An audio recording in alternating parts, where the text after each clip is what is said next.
باریک کپڑوں سے سرکار صلی اللہ علیہ وسلم کی ناگواری، ایسا باریک لباس جس سے جسم کی رنگت ظاہر ہو، تو یہ اس طرح کا باریک لباس پہننا بھی منع ہے اور حرام ہے۔ چنانچہ ام المومنین سیدتنا عائشہ صدیقہ رضی اللہ تعالیٰ عنہ روایت کرتی ہیں کہ حضرت سیدتنا اسماء رضی اللہ تعالیٰ عنہ یہ پیارے آقا علیہ الصلوۃ والسلام کی بارگاہ میں ایسا لباس پہن کر حاضر ہوئیں، باریک لباس پہن کر حاضر ہوئیں، تو شفیع روز شمار دو عالم کے مالک و مختار باذن پروردگار صلی اللہ تعالیٰ علیہ وسلم نے ان سے چہرہ انور پھیر لیا، اور آپ صلی اللہ علیہ وسلم نے اپنے چہرے اور ہتھیلیوں کی طرف اشارہ کرتے ہوئے ارشاد فرمایا، اے اسماء رضی اللہ تعالیٰ عنہ، عورت جب بالغ ہو جائے تو اس کے لیے درست نہیں کہ اس کی ان دو چیزوں یعنی اعضاء کے علاوہ کچھ دیکھا جائے۔ یہ ابی داؤد شریف کی حدیث ہے۔ پیارے آقا علیہ الصلوۃ والسلام کی بارگاہ میں سیدہ اسماء رضی اللہ تعالیٰ عنہ حاضر ہوئیں، اس حال میں کہ انہوں نے باریک لباس پہنا تھا۔ پیارے آقا علیہ الصلوۃ والسلام نے اپنے ہتھیلیوں کی طرف اور چہرے کی طرف اشارہ کر کے فرمایا کہ عورت جب بلوغت کو پہنچ جائے، آپ نے پہلے رخ انور کو پھیرا اور رخ انور کو پھیر کے ارشاد فرمایا کہ عورت جب بالغ ہو جائے تو اس وقت اس کے لیے یہ جائز نہیں ہے کہ اس کے ان دو اعضاء یعنی ہتھیلیوں اور چہرے کے علاوہ کوئی اور حصہ دیکھا جا سکے، ایسا لباس نہ پہنے کہ جس سے کوئی اور حصہ ظاہر ہو۔ حضرت سیدنا دحیہ بن خلیفہ رضی اللہ تعالیٰ عنہ فرماتے ہیں، رسول اکرم نور مجسم رحمت عالم صلی اللہ علیہ وسلم کی خدمت میں ایک مرتبہ مصر کا بنا ہوا سفید کپڑا لایا گیا۔ سرکار دو عالم صلی اللہ علیہ وسلم نے اس سے ایک کپڑا مجھے عطا فرمایا، ارشاد فرمایا اس کے دو ٹکڑے کر کے ایک سے اپنی قمیص بنا لے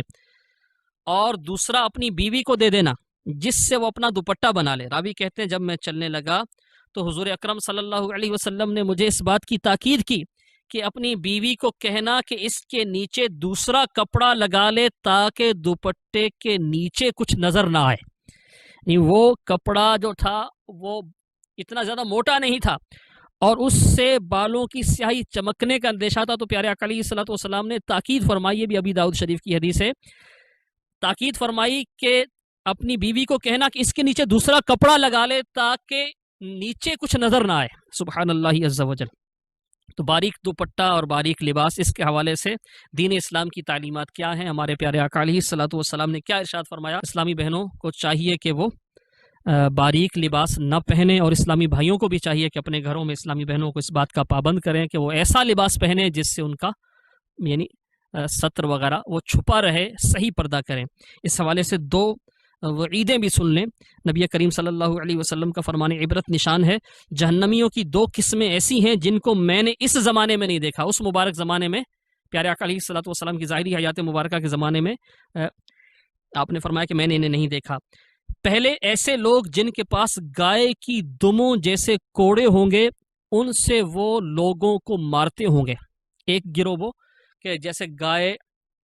کی دم ہوتی ہے اس طرح کے کوڑے ان کے پاس ہوں گے اور وہ لوگوں کو مارتے ہوں گے، اور ارشاد فرمایا دوسرا وہ گروہ وہ عورتیں جو لباس پہننے کے باوجود عریاں یعنی ننگی ہوں گی، اور وہ راہ حق سے ہٹانے والی خود بھی راہ حق سے بھٹکی ہوئی ہوں گی۔ ان کے سر بختی اونٹوں کی کوہانوں کی طرح ایک جانب جھکے ہوئے ہوں گے، وہ نہ جنت میں داخل ہوں گی اور نہ ہی جنت کی خوشبو سونگھ سکیں گی، حالانکہ جنت کی خوشبو اتنی مسافت سے آتی ہے۔ مسلم شریف کی یہ حدیث ہے۔ پیارے آقا علیہ الصلوۃ والسلام نے کیا ارشاد فرمایا، اس کی مزید شرح آپ سنیے۔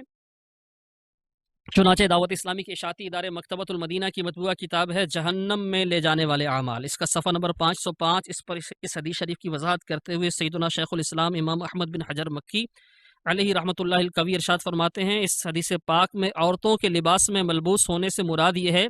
کہ وہ اللہ عز و جل کی نعمتوں سے لطف اندوز ہوں گی، جبکہ بے لباس ہونے سے مراد یہ ہے کہ وہ نعمتوں کا شکر ادا نہیں کریں گی، یا اس سے مراد یہ ہے کہ ظاہری طور پر تو لباس زیب تن کریں گی یعنی پہنے گی، مگر حقیقتاً بے لباس ہوں گی۔ وہ اس طرح کہ وہ ایسا باریک لباس پہنے گی جن سے ان کا بدن جھلکے گا۔ راہ حق سے بھٹکنے سے مراد اللہ عز و جل کی اطاعت و روح گردانی اور فرائض و واجبات کی ادائیگی اور ان کی حفاظت سے منہ پھیرنا ہے، اور راہ حق سے ہٹانے سے مراد یہ ہے